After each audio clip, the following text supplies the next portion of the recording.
Blog Talk Radio. Stevie B's Beta Production is a part of the Shellcaster Network. The proclamation of the gospel of Jesus Christ by members of the Churches of Christ. With your host, Stevie R. Butler. You're listening to What a Word from the Lord radio show. You are my protector, and you are my provider, and my deliverer. There's no other help I know.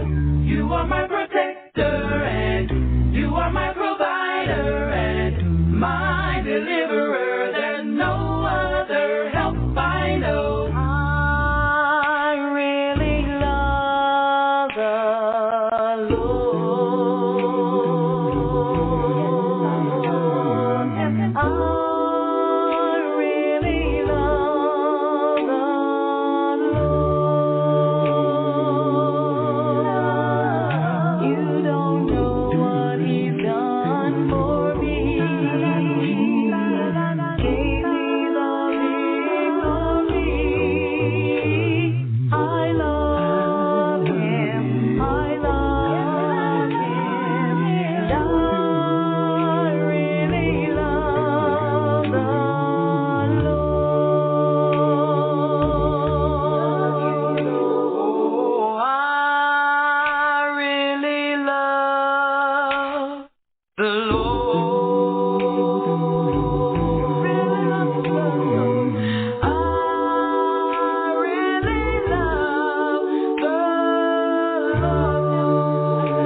You're listening to What a Word from the Lord radio show.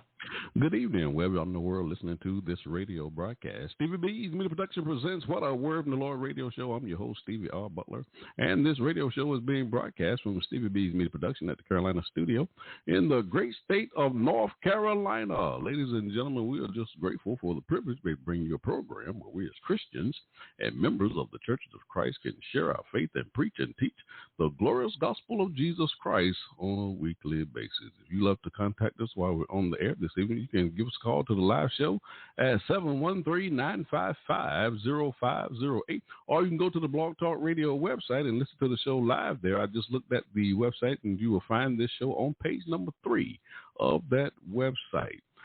And there are over 1,600 shows on that website, but you'll find us on page 3. If you have any questions or comments for any of my co-hosts or special guests on this radio show this evening, you can send your emails to butlersteve1009 at yahoo.com, or you can call Stevie B's Media Production at the Carolina studio at 910-491-6405. Now, again, this program is brought to you by members of the Churches of Christ. And if you need any assistance in locating a congregation in your area, please feel free to contact us. Now, folks, you're tuning in to What a Word from the Lord radio show. You're listening to What a Word from the Lord radio show. It's the 4th Tuesday of the month, and we always have a special edition at 7 p.m. Eastern Standard Time, 6 p.m. Central Standard Time. We have the Kelli Fletcher Show. Kelli serves with the Livingstone Church of Christ there in Indianapolis, Indiana. So we hope you enjoy your listening experience. Enjoy the show. This is Terry Jackson, and you're listening to A Talk with My Sisters on What a Word from the Lord radio show. Good evening, everyone. My name is Kelli, and you are listening to the Kelli Fletcher Show on Stevie B Media Productions, What a Word from the Lord radio show. I am your co-host, and I attend a Livingstone Church of Christ in Indianapolis, Indiana. Should you have any questions for our guests during tonight's show, please email butlersteve1009 at yahoo.com, or you can call area code 910-491-6405. I want to welcome tonight two very special guests, Adrain Brewer and Candace Sheldon. Tonight's topic will be one that many of us, if not all of us, deal with every year around the holiday season. The topic is on confronting grief during the holidays.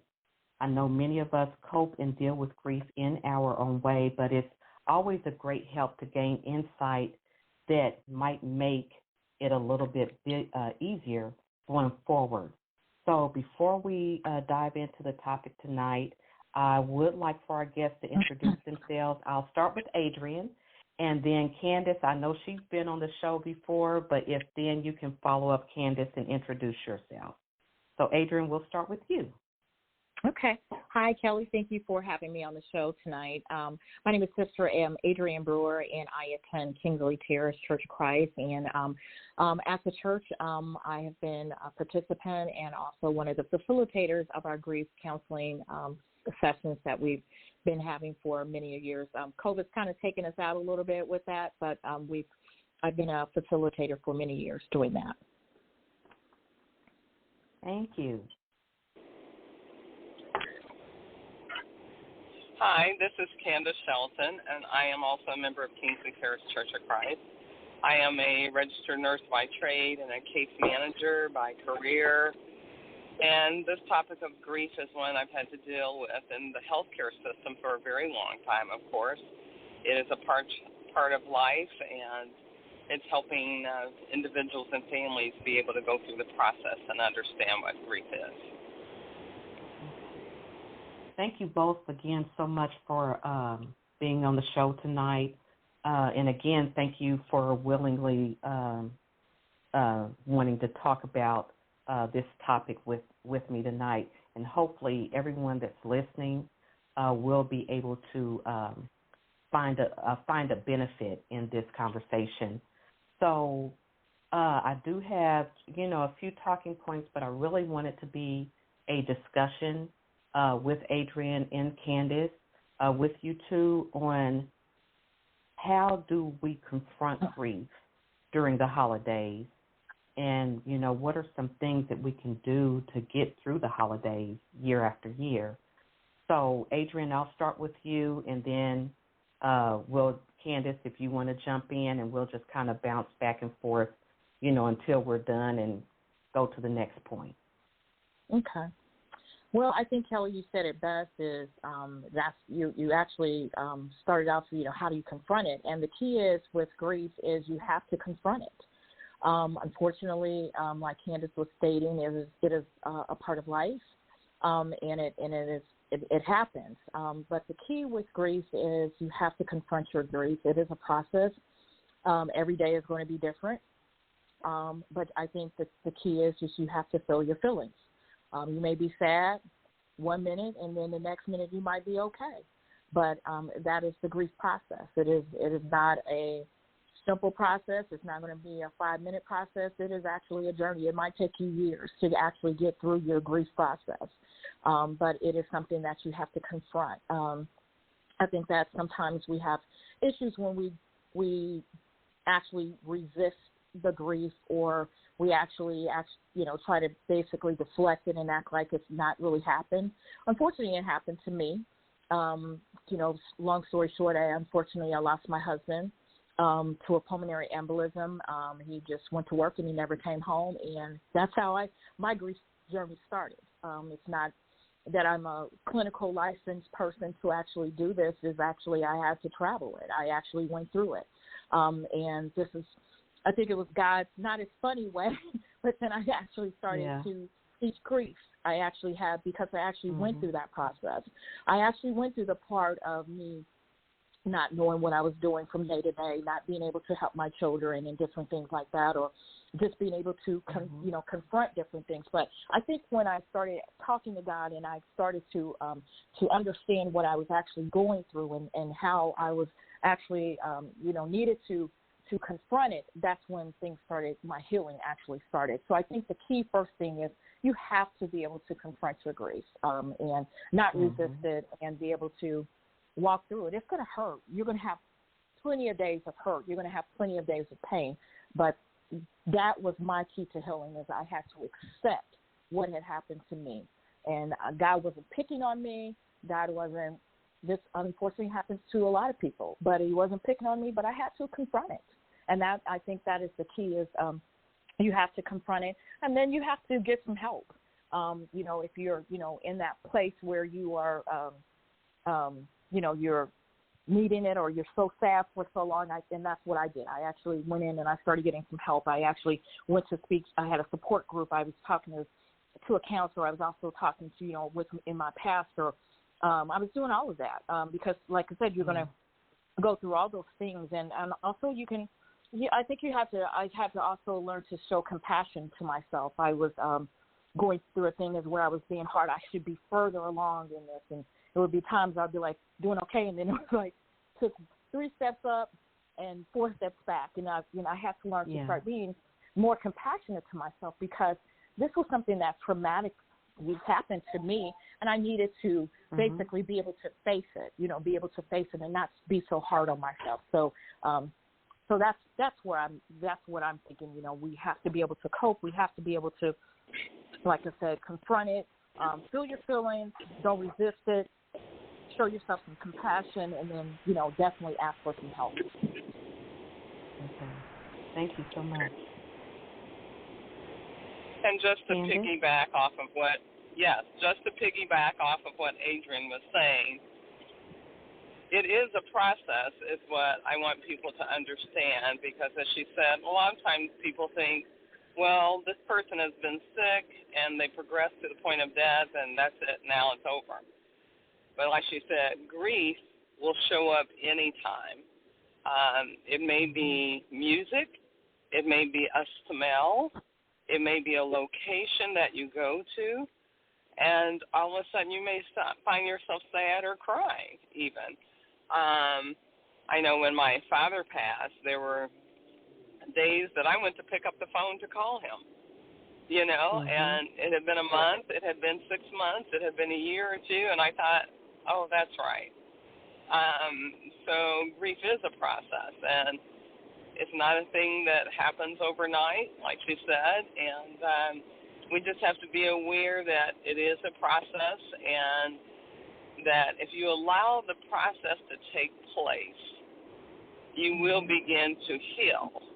I had a family I dealt with one year. I worked at Riley Hospital for a very long time, and that's a children's hospital. So grief is also different according to whether it's an adult you've known all your life, like a parent-child relationship, or if you're a parent who loses a child.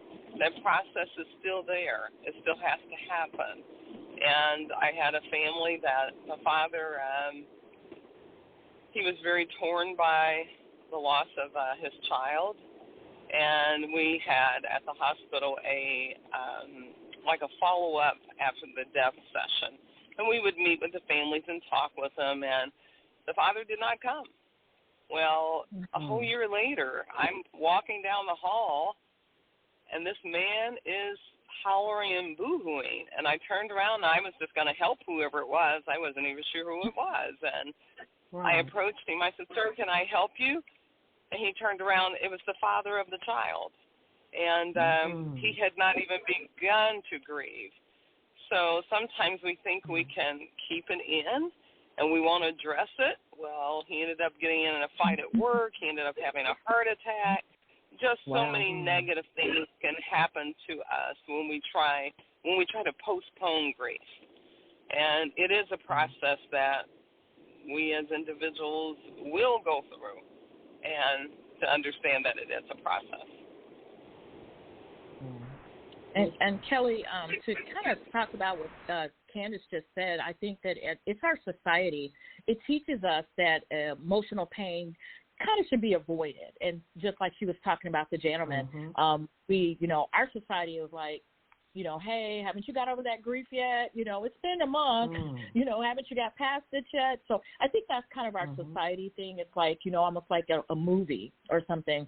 It's just, it happens, and it should be over with. You should be over with it. And I think that, like Candace was saying, the key is you have to start the process. But if you don't never get in the game of starting the process of grief, like she said, it will, it will come up in other places. It will come up in your work. It will come up in your relationships.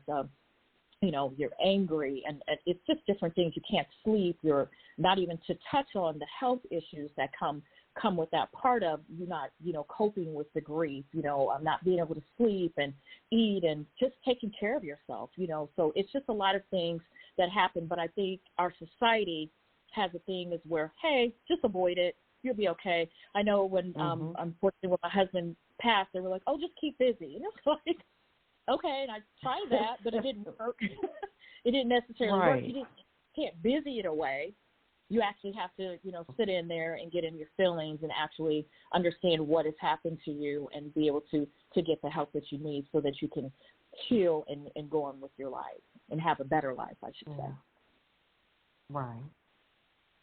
And I appreciate you guys even, bringing up the point about it's a process, because there are times when people hear, and I've heard them say, you can't tell me how long I can grieve. That's true. Or you can't tell me that I'm taking too long to get over the death of my loved one. And so I really appreciate you all, you both mentioning, it is a process. And it may take years. It may take months. You just never know. But like Candace brought out, if you postpone it, all you're doing is harming yourself. So you have to get in there and start that process. And Kelli, with that, the process. Oh, I'm sorry. Go ahead, Candace. I was just going to say, I want to say grief also it's a loss. So it's not only just death. It can be a loss of your job. It can be that I work with anti-domestic violence. It's a loss of a relationship because when a relationship is broken by either violence or, say, a child has been molested. Any of those kinds of things is a loss. A person who goes through cancer of different kinds and They now have to seek, medical care. Your health has changed. All of those are losses. And a lot of times the only loss people do want to acknowledge is death. But we can have a lot of losses prior to death ever occurring. And the grief process is still the same. A loss of health means, wow, now I have some new challenges. I can't do this. I can't do that. But I have to learn to manage it differently. But the grief process is still, the same process. So I just wanted to share that too. Right. And I wanted to touch on, Kelli, you kind of brought up a good point as far as, everybody is totally different.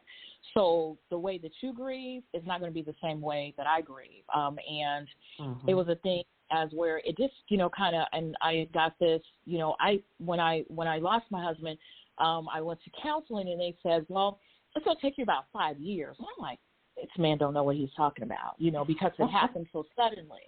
But it really is basically, he was almost on the head, he hit it on the head because it was almost like 5 to 6 years before I actually felt like I was moving, I was making some progress in my life. But it does state, it's the nature of the relationship that you have with that person who passes that will, tell what your grief process is going to be. Also, the nature of the person or how they passed or, or your cultural background or your religious or your gender. All of that takes a factor in how you're actually going to grieve or how long it's going to take you. So everybody is totally different. And like you just said, you can't tell nobody how to grieve. And if you did, you were almost – You're gonna be up for a good fight on that one. Yes. Right.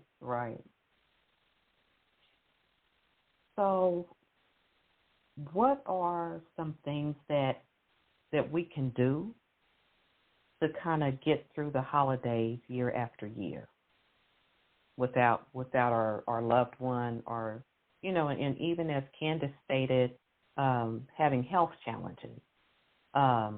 There's a grief there because if, say, you were fine last holiday, but now your health has changed or your finances have changed because you've lost your job. So what are some things that we can do during the grief process to get through holidays year after year?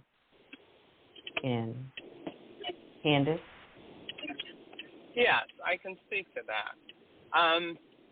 And again, it depends on how we were and how engaged we were with, did we have friends and a support system before anything ever happened, in that loss. And I think it's very important to keep in contact with people who know you, who love you, so that as you are going through your grief process, they can be supportive for you. And a lot of times it's just listening to you. A lot of times when we're going through grief, we may rehearse over and over again, could I have done something different? Should I have done something different? What could I have done? We kind of go through that. And so having your support system and using them. I think sometimes people have been ill. They've never told any of their family members or anyone else, and they pass. And the people who are left behind have voiced that they felt cheated. So I think it's important. Again, it depends upon you as an individual. Some people are very private, so they wouldn't tell you if they were sick or not. You just know maybe they don't come around as much, but you're not sure what they're going through. So I think if you have a support system in place, it's important to tap into your resources. And if not, like you said, having someone counsel you. If you have an illness of any kind, there are many support groups all over the place, especially through the Cancer Society. If it's any type of cancer, tap into those. The other side of that is, what can you do during the holidays? Make sure you still, if you were in the routine or ritual of still going around your family, continue to do so, or with friends. Don't stop that. And you may want to go, and then it may overwhelm you. it's okay that you showed up, and you can tell the host or hostess, well, I'm going to go now. And that's okay. Yeah. You know, it's a process still. One thing one of my nephews did for our family when my dad did pass, we were having a gathering, and I don't think it was a holiday. It could have been, but he brought a candle holder for each of us as children, my brothers and my sister and myself. And he says every time you have any type of activity, he says include the candle holder that would just remind you of him, because you knew he was a family person and he enjoyed his family. So, you know, I just think it's important to, if you feel like it and you feel up to it, to attend that event or that ritual. And there's nothing wrong with creating new rituals. Right. All right. And just to piggyback on what Candace was stating, just like she was saying, just make a plan. I think that that's the key. If you're feeling up to it, you know, and if you have to back out, that's fine.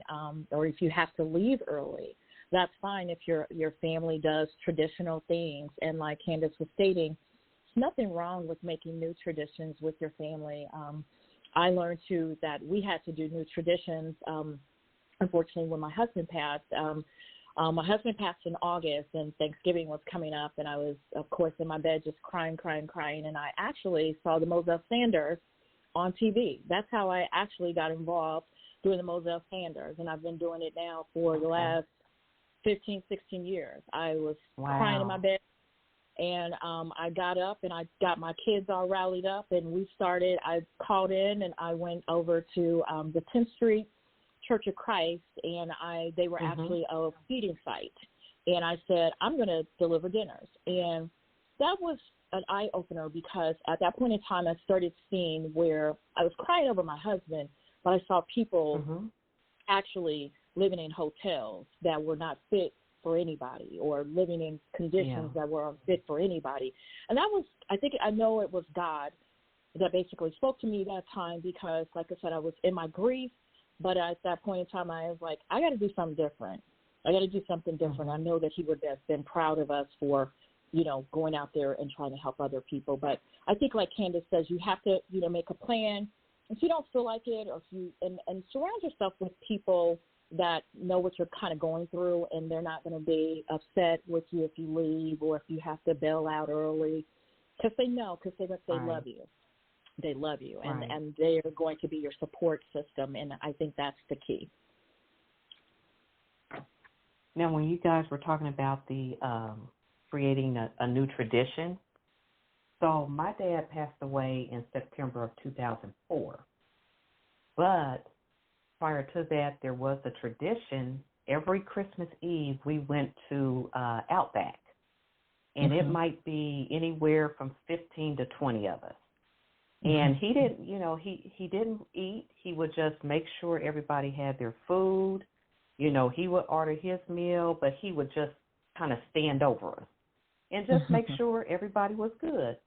You know, and so that time, you know, after that, we did go, we continued to go to Outback. But it's kind of scaled down, and we've gone to, you know, we've tried different places, but it's just not the same.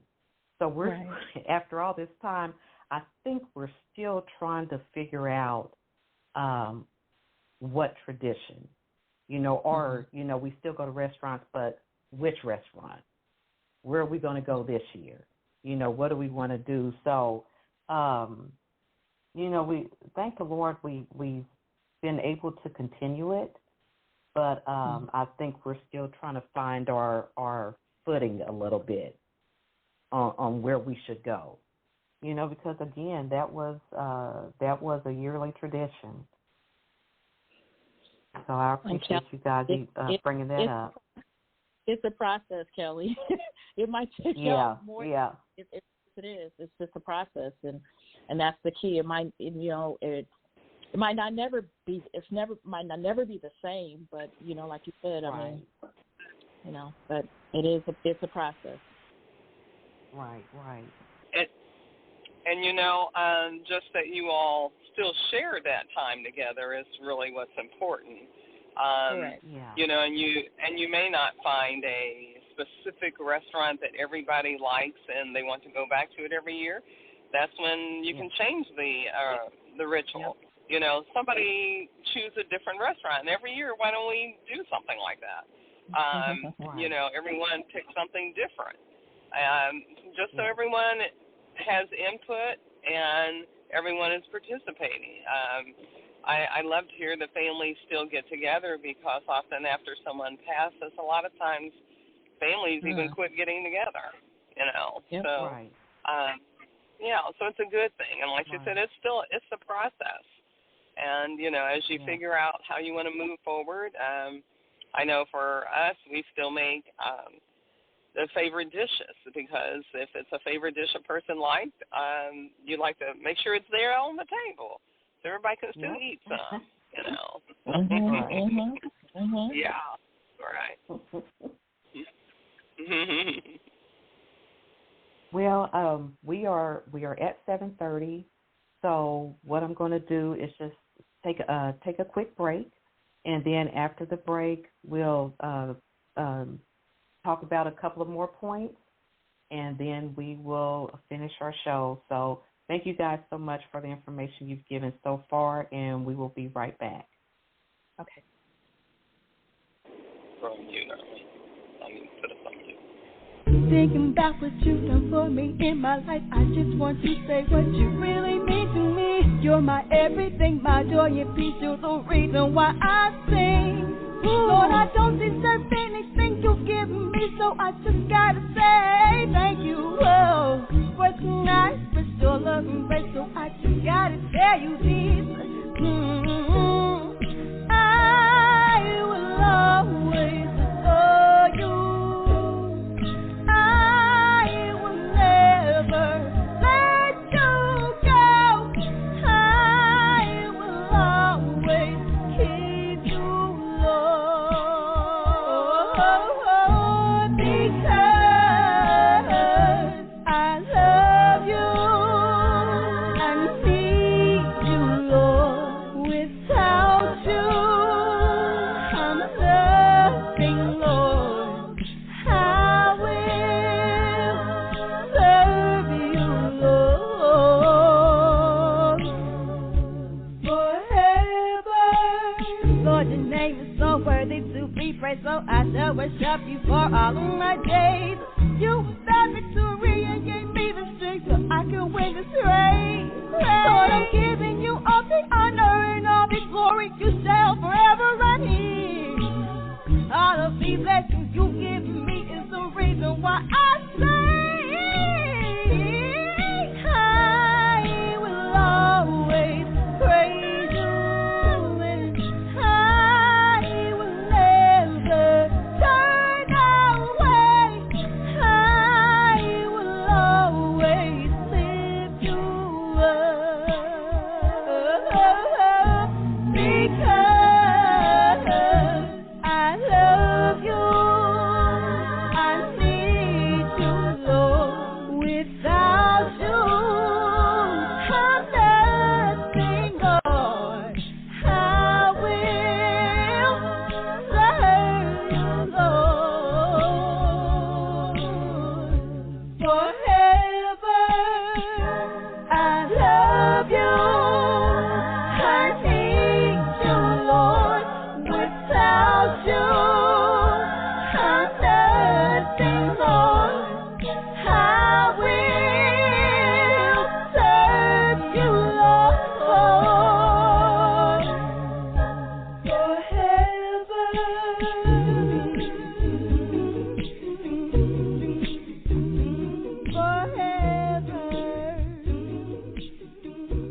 I worship you forever, and there I'll serve and there and praise you forever. Hey sis, this is Genesis Archer, and you're listening to A Talk with My Sister on What a Word from the Lord radio show. Peace and love. welcome back to the show. This is Kelli Fletcher with the Kelli Fletcher Show. And I am talking to Adrain Brewer and Candace Sheldon with Kingsley Terrace Church of Christ in Indianapolis, Indiana. And we are discussing confronting grief during the holidays. One of the points that Adrain and Candace made earlier in the show was during the holidays, we should give ourselves compassion. We should be compassionate toward ourselves. Give ourselves some grace for the grief and the feelings that we feel. Sometimes we'll be up, sometimes we'll be down. You know, it just depends. There's no limit on when we grieve, how long we grieve. It's all a process. So I'm thankful that they did bring up those points for us this evening. But one question that I do have, sometimes during the holidays, you know, it's a time to, I guess, laugh and be with family and things like that. But how do you enjoy the holidays without feeling guilty or like you've forgotten your loved one? And Adrain, I'll start with you. I think it also, Kelli, it starts back with the process. I don't think it's going to be never a time that you're ever going to forget your loved one, because there's never a day that I don't never think about my late husband or my dad, or I've lost some siblings. I don't think about them. And like you said, you do, you know, it's times when you feel like they're missing out and you wish they were here. But I feel like, you know, the key about that is it's going to be a process where it's not going to happen overnight, where you don't feel guilty or you don't feel like they should be there. I know when I was going through my heavy grief, it would be like I would go out and have a good time maybe with my siblings or whatever, and then it was like it would just come back. When I came back to the house, it was like I would put my grief on the shelf, and then when I came back home, I had to pull it back out. But I think with prayer and talking to God and talking and venting in a safe space and going through my grief counseling, it let me know that it was okay, to eventually, you know, we're going to leave the grief on the shelf. We're not, you know, of course you're going to take it down when you need to or whatever, but I didn't want to feel guilty for moving on with my life, because I did have to, you know, make some decisions for my kids and my life and, you know, my job and different things. And I didn't want to feel that guilt, but I think it came through, you know, talking, you know, in a safe space, a lot of prayer, a lot of prayer. Right. And being able to understand that, you know, I think at one point in time, Kelli, I felt like, you know, why did this happen to me? I was, you know, a young woman. My husband wasn't sick. You know, God had to be picking on me. And I had to understand, you know, that's through life and counseling and different things that, you know, I had to find out God wasn't picking on me. You know, it wasn't, you know, this is just unfortunately a part of life that we have to go through. But it's also, at the same time, it's made me a stronger woman. It's made me to be able to do some things that I never thought that I would be able to do. How would I be talking about grief, you know, and being able to help people, you know, around the world to just, you know, be able to face these different things. But I'm thankful, you know, that, you know, not thankful that this happened, but, you know, my process, you know, my process in this has helped me to be the woman that I, you know, that God had called me to be. But I feel like, you know, your loved one would not want you to be feeling guilty for the rest of your life either. I know my husband wouldn't have wanted me to feel guilty for laughing or smiling or having a good time with our children. I know that he would not have wanted that. So I think, like I said, it is a process, and through time you'll get there, and the grief isn't there. And then also just sharing, we talk about my loved ones. We talk about them, and we talk about it, and that's the good part of it. When you're in a safe space with your family, or,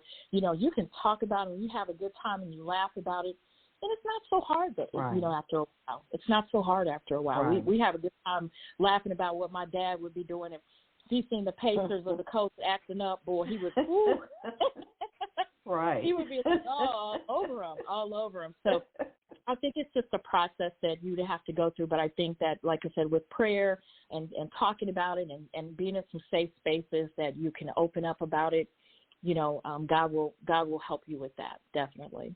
Yeah. Yeah, my dad was a Bulls and Bears fan, so I don't know how he would feel about them today. I know. My dad would be all over them coats. Oh, my goodness. Yeah. Candace? And I want to say in response to that question, only because, as I was saying earlier, it's not always the loss of a loved one through death, but Right. Alzheimer's runs in our family. So watching people go through, they're still alive, and yet they don't know who they are, or they go through the processes of what they're going through in transition. Should you feel guilty when the holiday comes? One of the outreaches my family did when we were growing up is we would go visit the sick, and we would still pray with people and do things. So, again, definitely praying to God through all of this and asking Him for guidance. And, when I have looked at the Word of God, He tells us we're going to go through trouble, and that trouble, death is a part of that, and loss of health is a part of that. And I believe we look back and we laugh, too, about what the person has done, what they used to say, how they used to act. We may even mimic them, because some of their behavior, it was unique to them. So, as she was saying, do you have to feel guilty? I believe at first all of us go through that remorse and that guilt of like, why not me at first? But then you realize in this process, it's not anything we could have changed for them. We would have loved to.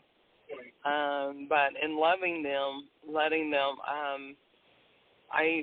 in my healthcare career, I even spoke with doctors about this. I said, will you let this person die with dignity? Because a person would be tired of going in and out of the hospital. They didn't want any more treatment, and they actually would ask their doctors that. And sometimes the doctors at that time did not understand really referring people to hospice. Palliative care has only come around in the last, I would say, 10 or 15 years, which helps the family understand this person is slowly leaving here. And being able to identify that process and being able to help them through that. So Adrain hit the nail on the head when she talked about compassion. Compassion for others, but compassion for yourself as well. We can be the hardest on ourselves and think, oh, if I had said this to them or done something different, but no, this is out of our hands. So I think initially we do go through that, but understanding that process is a ongoing process, and to enjoy,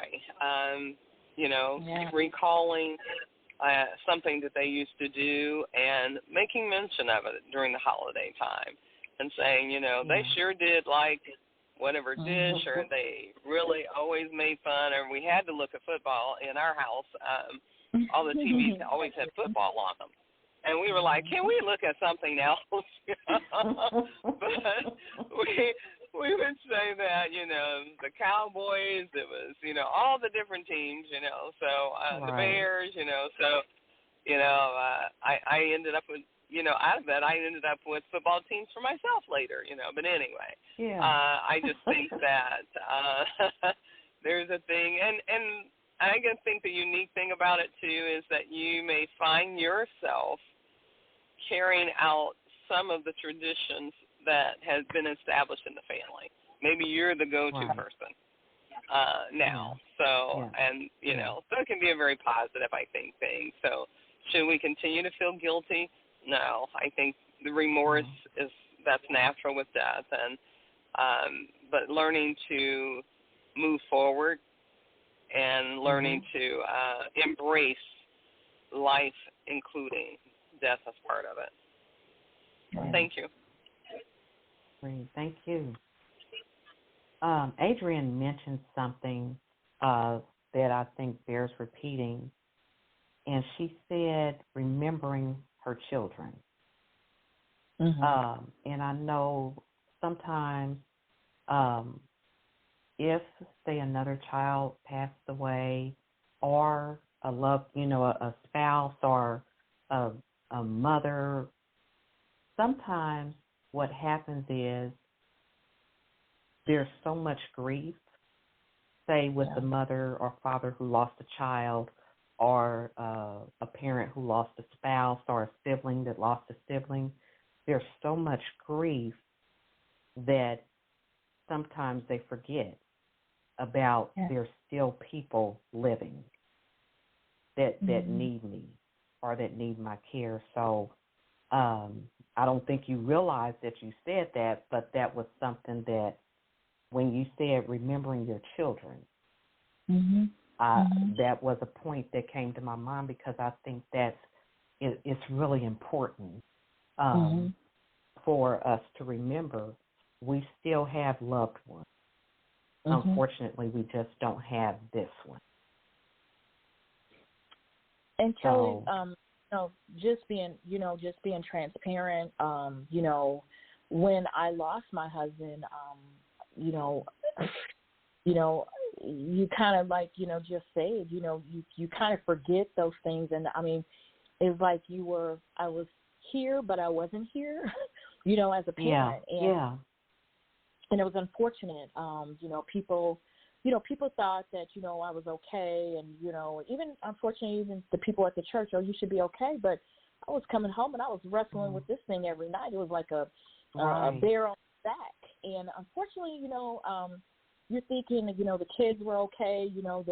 They dealt with, I was trying to keep them in all kinds of sports and activities at the same time, doing what my husband would have had me to do.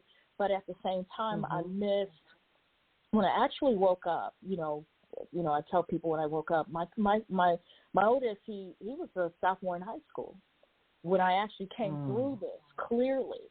And I feel like my son actually, he's dealt with it. My oldest has dealt with it the hardest because he was the oldest. He remembers his dad most.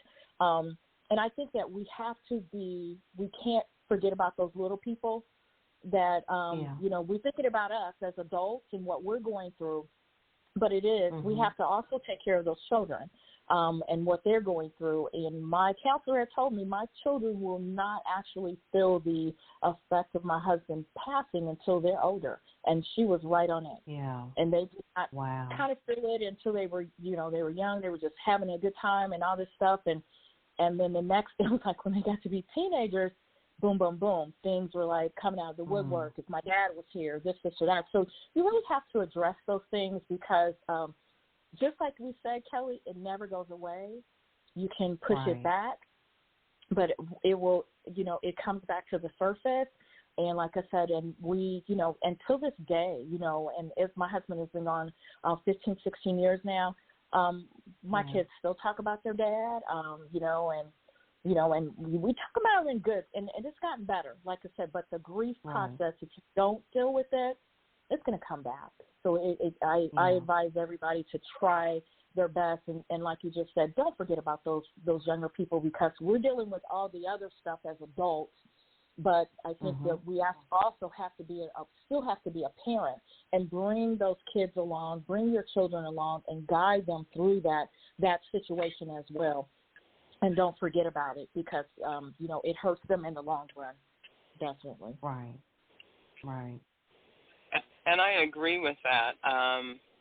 In losing children at the hospital, it was often,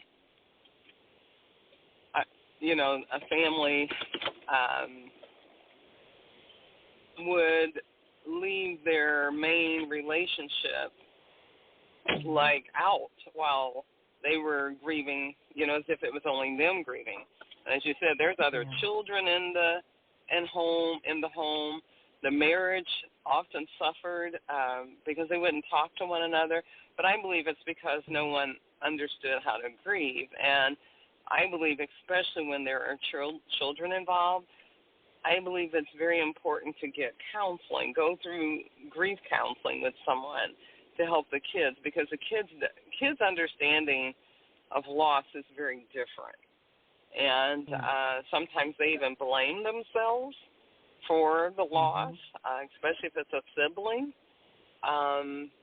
And sometimes when it's their parent, somehow or another in their mind they blame themselves. So, it's very helpful to, I believe, have that counseling available for them so that they can get their needs met. Yes, definitely. Thank you.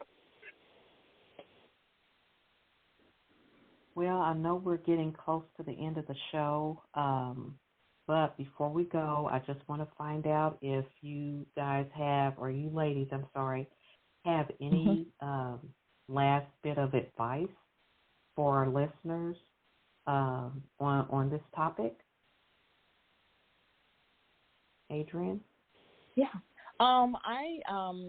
With a lot of my classes, what we would do is I would kind of give some things out to, and this was, done with me when I first lost my husband, and I never thought this, would be a great thing, but I guess in learning, I would tell people to journal, to write down their feelings, write down maybe a letter to that person, maybe write a letter to God.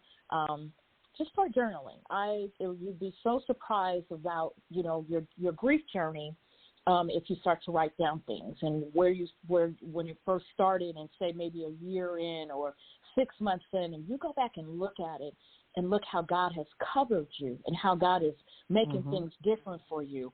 And it really is a great a tool to use in your grief journey, because like I said, I definitely started doing that. And when you look back at that stuff and see where you are and where God brought you, and you thinking that you are still on land and God is now you walking on water, that's amazing. Because it's God. Yeah. It's nobody but God, because He's giving you what you need, that support that you need, and you thinking you're still back there, but you've come so far. Right. And I think that grief journey, when you start to journal and you start to write down your feelings and what you've been through, it definitely helps. I say also be patient with yourself. Like I said, don't be so hard on yourself, because everybody has their own grief process to go through.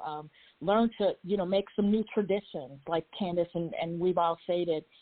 Maybe you can't keep things the same. Maybe you might have to change up some things, like she was saying, go to a different restaurant, let somebody else pick this year, but, do some things different. Help others. You know what? In my grief journey, I learned to help others, because I learned that, I'm going through this, but there's some other people that are really going through some other things that are just to sustain them to day. I learned that.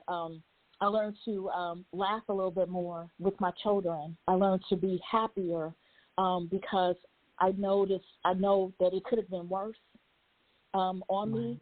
God has still sustained me. I've still got my health, my strength. So I was happy about that. And I talk about Him. I talk about my loved ones. I learned that, some people don't want to talk about them, but that's fine. But I learned to talk about them, have a good time, laugh about them. All the time, and that's part of my healing.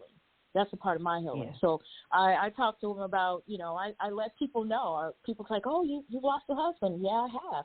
And I tell people about him. In my everyday life, I'm an insurance agent, and I might have to throw it in there every now and then and then I just telling people to count your blessings, because it could be just a little bit worse. But that.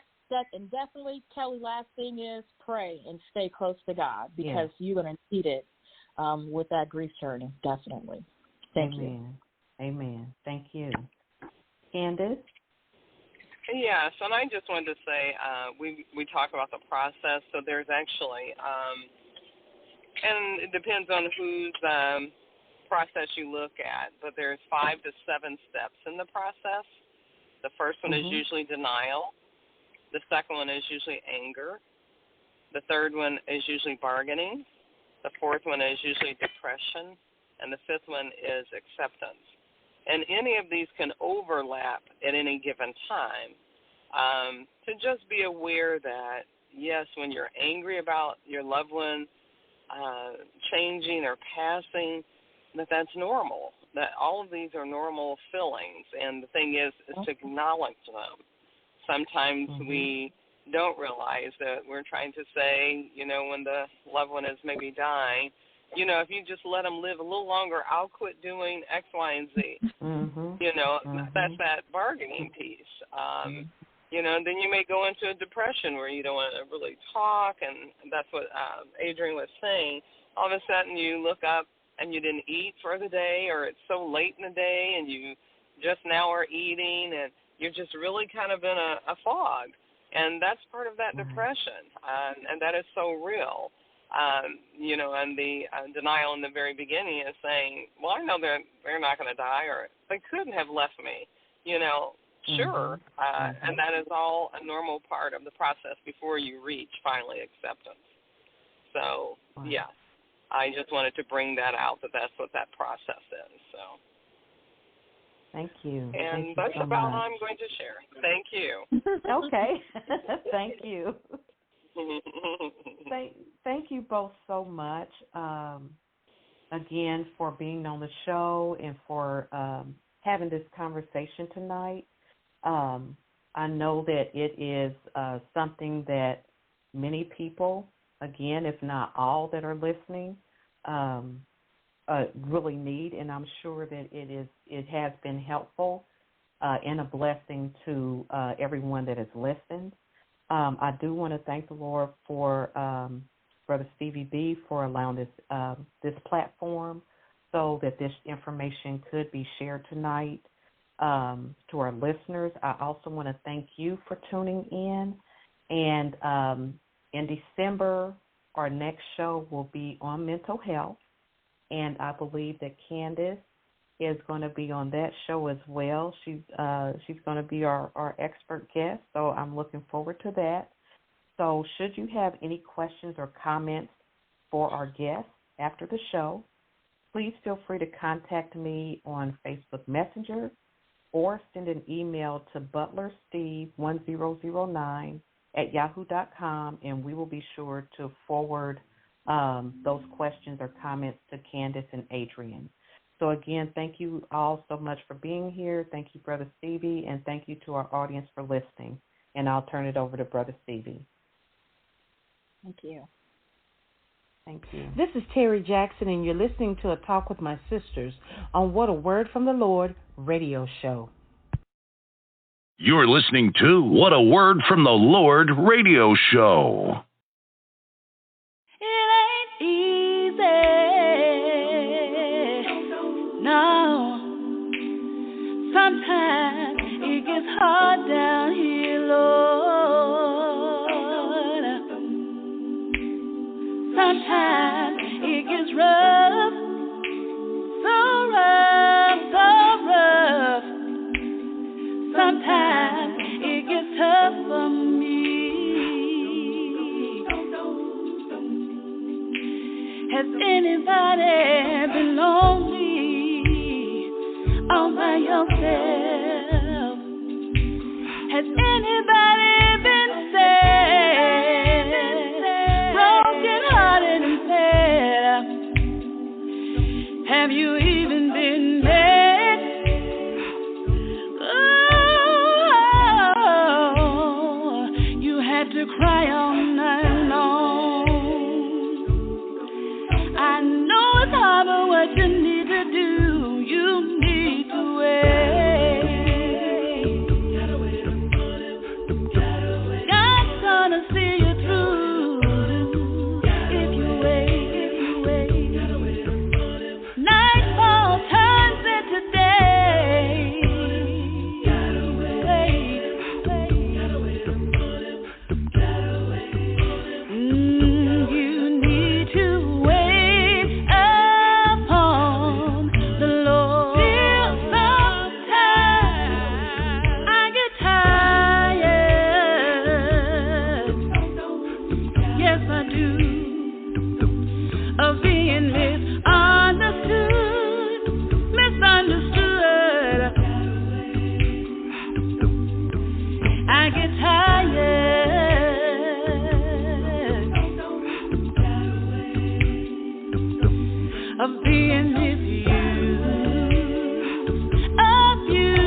You're listening to the Gospel, to What a Word from the Lord Radio Show, episode 240.